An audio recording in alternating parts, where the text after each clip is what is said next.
packing fruit, baking challah, hearing testimony, but so much more. Day 3 started at an amazing organization called Tachlit. They have been providing food for families in need for many years, and the last 7 months has added many more families to the program. We spent 2 hours sorting huge bins of fruits and vegetables, packing them into smaller containers, and setting up a makeshift grocery store where those in need can come and shop with dignity at heavily subsidized prices. After our volunteering time, we heard more about the organization, and the person speaking with us had a message for us. He said that once we win this war, and we will win, we have another job to do. Israel needs to do a better job to make sure every Jew, everywhere in the world, truly feels comfortable in Israel and knows Israel is their home.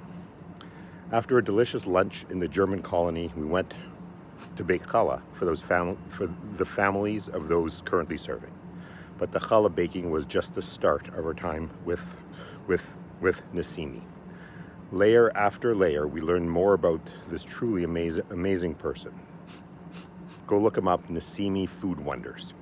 Nassimi connects with people via food. He has a TV show on Israeli TV where he cooks with families who recently lost loved ones and uses that experience to learn more about that recently lost loved one.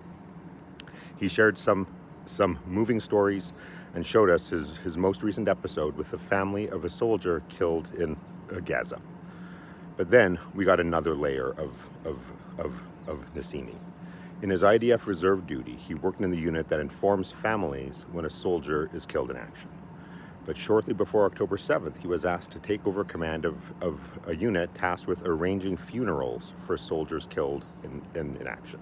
It never occurred to me that there would be someone whose job that is. Of course, there is someone, but I never thought about it. In normal times, such a unit, thankfully, doesn't have very many funerals they need to perform. Then suddenly, after October 7th, he had hundreds. His unit was running dozens of funerals per day, balancing the ceremony of a military funeral with the needs of the individual family. It broke my heart to hear that after each of the funerals, they needed to make an announcement to those at the funeral to please vacate the area because they have another funeral to be performed. Towards the end of our time with Nassimi, I asked him what message does he want us to take back to our communities. His answer was the theme of our day. First, he wants us to know how deeply moved every Israeli is when they see Jews from around the world coming to show their support. He said that when the war began, a friend of his from New York offered for Nassimi and his family to come to New York and to stay with them for as long as needed. But he didn't take up the offer because in a time of war, you want to be home.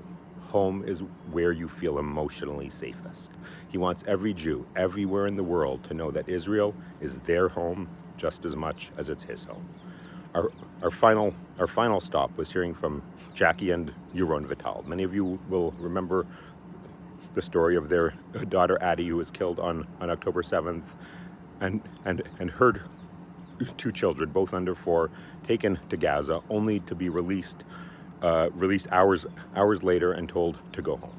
I'll share more of Addie's story when I'm home, but one element really hit me. They spoke about the acts of kindness and support they received from every direction. A total stranger offered up his 3-story home so that the entire family could be together for the Shiva. Someone mentioned that their 3-year-old likes a fire truck, so during the Shiva, the local fire station showed up to their home in their biggest fire truck and took their son onto it. Someone mentioned that Addie was a fan of a particular Israeli band that broke up 15 years ago. The band all showed up at the Shiva and performed her favorite song together. These are all amazing acts of kindness, not something people usually do for total strangers. But that's the thing, we're not total strangers, we're family. And these are the kinds of things we do for family. I was so thankful to have the opportunity to hear their story and share some of their pain. In the words of Spider Robinson, shared pain is lessened. That was the end of the day's program, but after dinner, Jonah and I went to buy him the shofar that he wanted on our last 3 trips to Israel. We finally gave in. A huge 55-inch shofar that garnered some amazing looks as we were carrying it back to our hotel.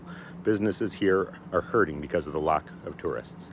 Everything we bought from any store was met with a hug and a thank you from the owner. It's not shopping, it's supporting our family.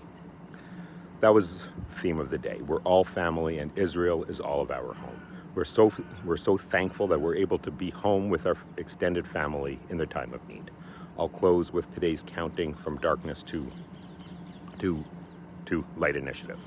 Today is the 223rd day, which is 7 months, 1 week, and 1 day in the darkness. May it be God's will that our loved ones be protected and rescued from those seeking to harm them, and may they return quickly to their homes and families in peace and health. Amen. That's all for now. With love from Israel, Am Yisroel Chai.